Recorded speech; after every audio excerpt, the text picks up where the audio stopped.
आज IIC town गोटे खबर पाइले जे किछि लोक बाहरिया लोक ट्रेन ने गंजेई नवा माने रेडी होकर अछंती नियर बरगढ़ स्टेशन एरिया।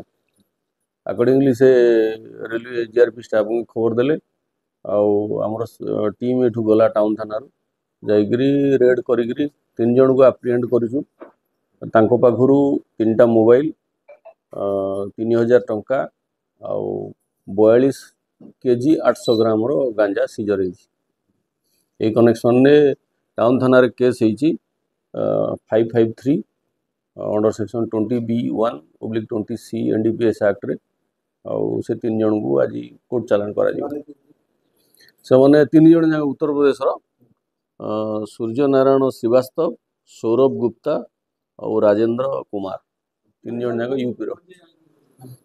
एमाने बहुत साइड रो आनी बोली एमाने कहउछन आमे सेटा इन्वेस्टिगेशन स्टेज रे अछि कहा पाखरु प्रोक्योर करछन सेटा ड्यूरिंग इन्वेस्टिगेशन आस्टेज करिवो। केमती परिस्थिति रे बुझी पाइला माने कोन जगह रे बुझी से माने एयर बैग रे रखिथिले आ नौथले माने ट्रेन रे योजना करथिले जिबे बोली। कोन पनारी आगु किछि लागि थाए सेटा आमे सीसीटीवी रे वेरीफाई करूछु।